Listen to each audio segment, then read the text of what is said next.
सास हो तो ऐसी मूवीज़ और कहानियों में सौतेली माँ के किरदारों को देख देख कर हमारे मन में सौतेली माँ की एक नकारात्मक छवि बन जाती है।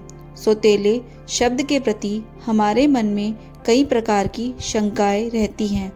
हम अपने अनुभव के बिना ही यह मानकर चलते हैं कि सौतेला व्यक्ति तो हमारे साथ बुरा व्यवहार ही करेगा। सुषमा के साथ भी कुछ ऐसा ही हुआ था।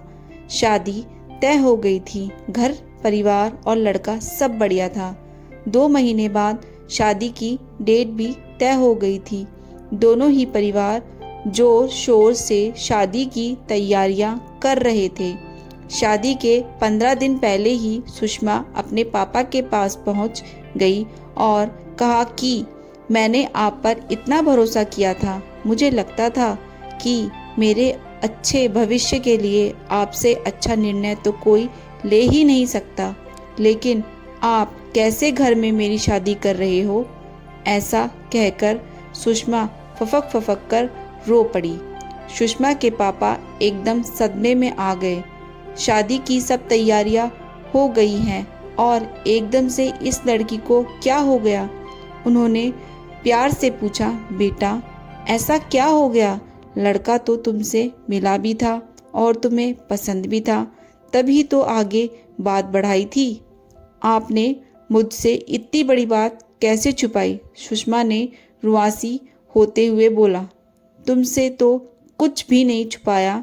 जितना हमें पता था उतना सब तो तुम्हें बताया ही था।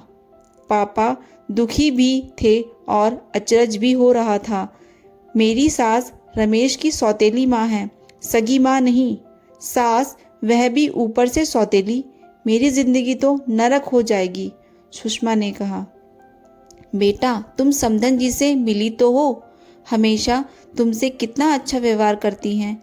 अपने पूर्वाग्रहों के आधार पर किसी के साथ रहे बिना उनके बारे में कोई राय मत बनाओ। पापा ने समझाया। वही तो पापा, थोड़ी देर तो वह दिखावा भी कर सकती हैं। उनके साथ रहने पर तो मेरी जिंदगी नरक ही बना देगी। खेती करके देखने पर ही पता चलता है कि कितनी मेहनत का काम है। दूर से तो सब चंगा ही चंगा दिखता है, सुषमा ने कहा।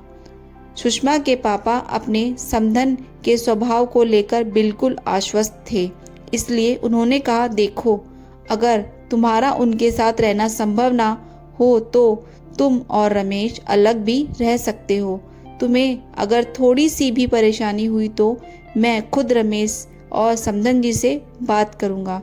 सुषमा को रमेश पसंद भी बहुत था, इसलिए उसने पापा की बात मान ही ली। सुषमा की शादी हो गई और वह अपने ससुराल चली गई। सुषमा की सास के सरल और सेवाभावी स्वभाव के सभी कायल थे। सुषमा को भी जल्द ही समझ आ गया कि वह जैसा सोच रही थी उसकी सास सौतेली सास वैसी बिल्कुल भी नहीं थी।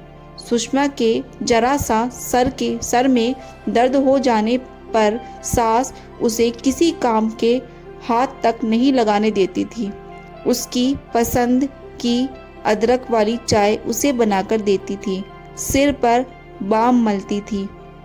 यदि सुषमा के पीहर से कोई आता तो सासू माँ कहती, बेटा तुम उनके पास बैठकर आराम से बातें करो, चाय नाश्ता सब मैं देख लूँगी।